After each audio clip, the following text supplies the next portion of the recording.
Growing up, did you ever think to yourself, I will never become like my parents? And then you grew older and you became everything like your parents? In this video, I am going to be speaking about generational trauma and bloodline trauma and why you may have become the reflection of yourself that you promised yourself you would never become. Welcome, beautiful souls. If you're new to my channel, on this channel I speak about spirituality, mental health, and how you can tap into your truth and grow as a spiritual being. If you're interested in that, please don't forget to subscribe. I have spent a lot of time and energy into understanding how trauma affects a human being and understanding the spiritual realm. I also have a book out called Growing Young, Mind, Body, and Soul Cohesion. And if you're interested in that, the link is down below. Go get it. Yeah. So what is bloodline trauma?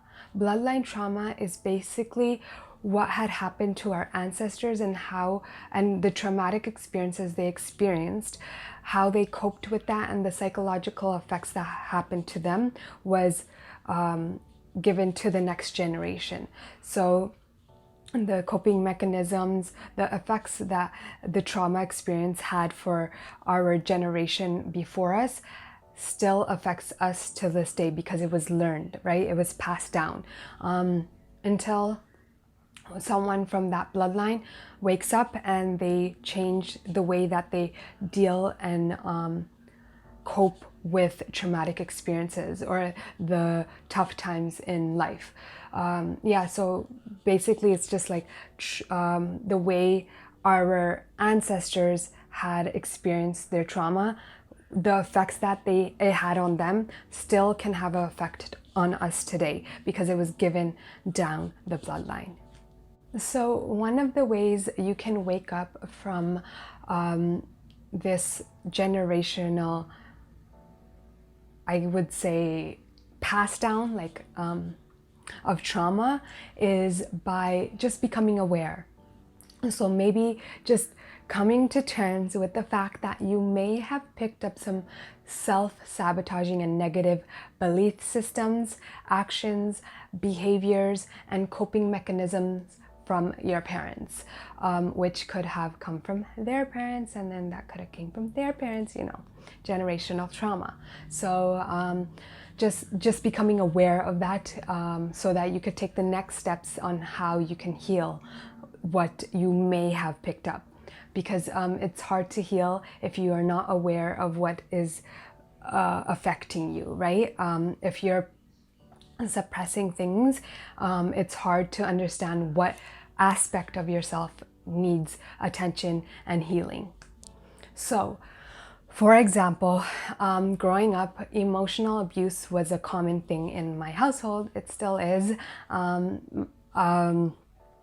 So when I would get, like, for example, my ex used to emotionally abuse me, and for me, I thought that was a normal thing. I thought it felt just so familiar that I didn't even realize that it was from seeing my parents emotionally abuse each other and also emotionally abuse us, that it became so familiar that I didn't realize that I was repeating the cycle with my ex, and why I accepted it from him, you know, and why I had dished it back out, because I thought it was so familiar and I thought it was so normal that I suppressed it. But when we ended, I just realized how much anger I had inside of myself from all the emotional abuse that had occurred there. So after waking up from that, and it's so funny because it could be so obvious to the outside world, but even when it's in front of your eyes that maybe you had picked up some negative things from your parents, you still can't even see it, or you can't be aware of it. So obviously I knew that emotional trauma happened. I seen it all the time, but like I said, it was so familiar that I put myself in a predicament where I just allowed it.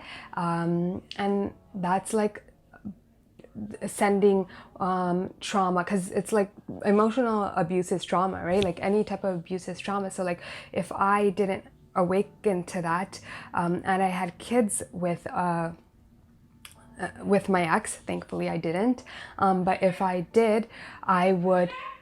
I'm doing a video.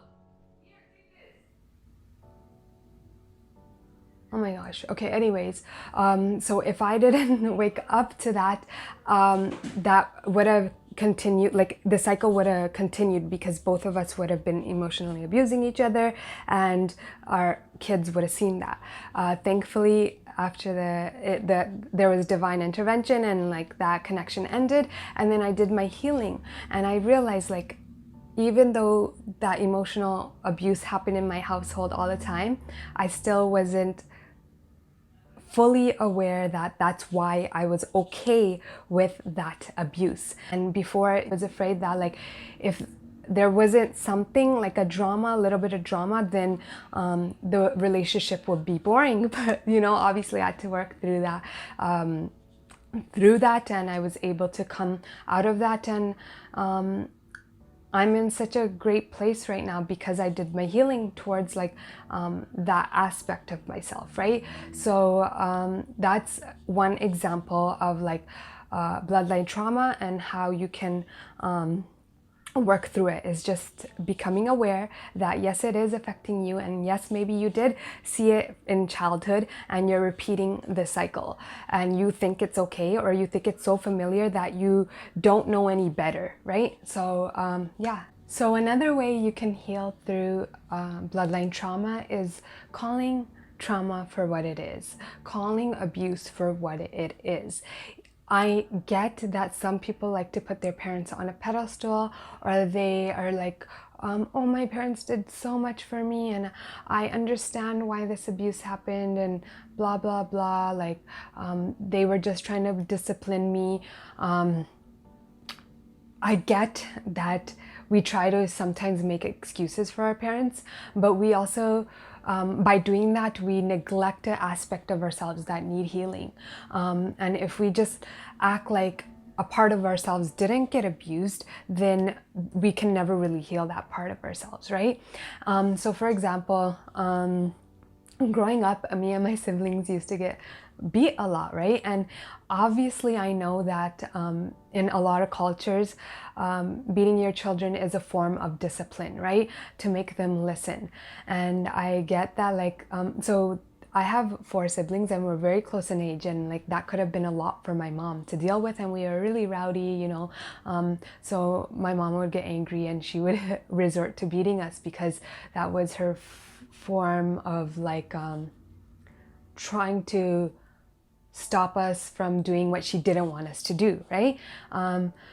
But that added to my trauma, because I don't know if you've watched some of my videos, but if you haven't, I was sexually abused as a little girl, and I already had felt like my body was of no value, and that it was just I just didn't like my body because of that, right? Like I had no regard for my body after that.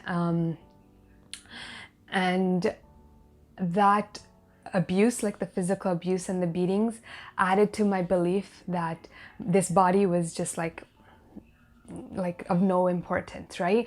Obviously my mom didn't have that intention of adding to the trauma, like, or the pain that I already experienced towards my body, but that did affect me.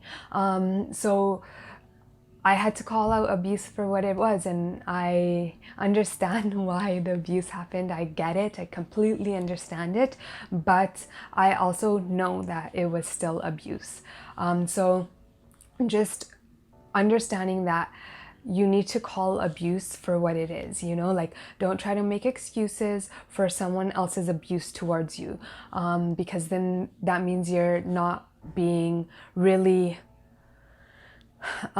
truthful towards yourself, and you're not going to really fully commit to healing an aspect of yourself that has been traumatized, because you're trying to diminish and like make the abuse smaller, when it could actually be a very big effect, have a very negative effect on you, right? So yes, that's another way where you can work through trauma and understand that things that occurred in your childhood can possibly affect you. And this is not a blame game, you know? We're not trying to blame anyone here. And that's another point that I wanted to add to this, is not to blame your parents. I understand that my parents did the best that they could, and I understand bloodline trauma. So what they, like the type of abuse that occurred for me from my parents was also passed down to them, right? Like they also used to get beat, you know, like I said, in a lot of cultures, that's a form of discipline, right? And also just, I understand that my parents did the best with what they knew. My parents didn't go to school, and they didn't have the ability to really understand mental health and learn about healing the way that I did, because I read a lot of books, I watched a lot of like YouTube videos to understand trauma and bloodline trauma, but they couldn't. So how could they have healed that, right? So I come with a lot of compassion, but I also and a lot of forgiveness, but I also understand that the trauma that occurred from my family and my parents, it did occur, like, you know, calling out abuse for what it is. And I'm not going to sit here and blame my parents for all of the stuff I experienced as a kid, because it wasn't only trauma that was coming from them. It was coming from like school, it was coming from the kids from the school, it was coming from being labeled, it was coming from the sexual assault, it was coming through so much things. But right now, today, I'm focusing on bloodline trauma, right? So just forgiving your parents and understanding that they did the best that they could, and also understanding that like they didn't know any better. So for example, in the Punjabi community, a lot of men become like their form of coping with hardships and trauma is through the bottle, it's through alcohol, right? And then a lot of these unhealed people who drink, the suppressed stuff that they've suppressed, anger and resentment, it starts to come out, right? And so like in the Punjabi community, a lot of bloodline trauma is through like drinking, like alcohol, right? And then they become aggressive and abusive, some of these men, towards their family members. Because, you know, when you think about it, you can't be abusive to someone who isn't going to allow it. So you can't go to your workplace and abuse people. You can't go out into the world and abuse people. So obviously in the home, people start abusing their loved ones because they'll allow it, they'll accept it, right? And so as family members, we become the target of the unhealed trauma. So yeah, like a lot of like I'm just speaking from one perspective. So like I said, in Punjabi communities, men become heavy drinkers. Some of them, not all of them, but if they drink, they get aggressive because they haven't dealt with their trauma. It arises, the anger, the resentment, like I said, and then they dish that onto their loved ones. And then a loved one will see that, and then they'll repeat the cycle, right? And then it continues until someone wakes up from that cycle and ends that. So yeah, that's another form, like just understanding that our parents just didn't know how to get out of what they went through. And hopefully if you're a viewer watching this and you are coming from a traumatized experience from, you know, your bloodline trauma, hopefully you can wake up from that and change the whole way you cope with life, and hopefully you can heal through that. So yeah, and I also wanted to add this one last piece about forgiveness, because I'm speaking about forgiveness, and I forgive my parents. Like, I know they had no ill intentions, and hopefully you can also forgive your parents, and you can release that anger and resentment you may have held in for them, right? But I understand that there's also people out there who have had parents who have done some fucking devilish shit to them. And I work in a shelter. I hear about these really traumatic experiences, and I'm like, holy shit, I could never imagine what I would be going through if my parents had put me through that. Like, you know, it's the stuff that I hear is really really traumatic, and it breaks my heart too, you know. And I'm not sitting here and saying like you have to forgive. You forgive when you can, you know. Like, there's a lot of times where I had the hardest time forgiving, and it wasn't towards my parents that I had a hard time forgiving. It was to other people who caused me trauma. So if your parents have done some really like fucked up shit, I can only speak from my experience, and I would say call on a higher power to help you forgive, because I had to do that with, not with my parents, but with other people who brought me trauma. I had to call on like a higher power, because I'm like, yo, I can't, like, this anger is too real, like this resentment is too real, like I feel like I really want to like hurt someone, and how can I forgive someone if they've done me so wrong, you know? Like, I've been there, not from my parents, but like I said, how many times I'm gonna say it, right? Like, from someone else. But if it is coming from your parents, if you have that much hate for your parents, or you have that much resentment, or you have that much confusion, like, how can someone who is supposed to love me hurt me so badly, you know? And it feels intentional from some parents, right? So I can only recommend that you call on a higher power to help you with that anger, to help you with whatever lower vibrational energies you may be feeling because of what trauma was put onto you from maybe a parent or a family member. And honestly, I am sending you so much love and so much light. And I understand that there are a lot of people who go through some very traumatic experiences. I honestly couldn't imagine going through that and how it would have affected me. So yeah, I just am sending you so much love and so much light.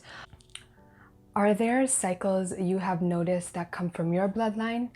And have you ever broken any cycles from bloodline trauma, or are committed to breaking? Please comment down below. Another way you can heal through bloodline trauma is to seek the right support. So I know that in some communities it's looked down on if you start seeking support, because it's considered weak, or it's considered that you've gone crazy if you need to seek for help. And if you need to break a bloodline cycle. But heal anyways, seek that support anyways. I hope that you can be brave enough to go against what anyone else might say, or anyone who is trying to stop you from healing, because I know that that does occur.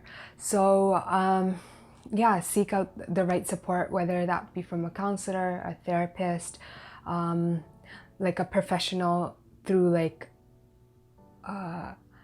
a form of therapy or counseling, like I said.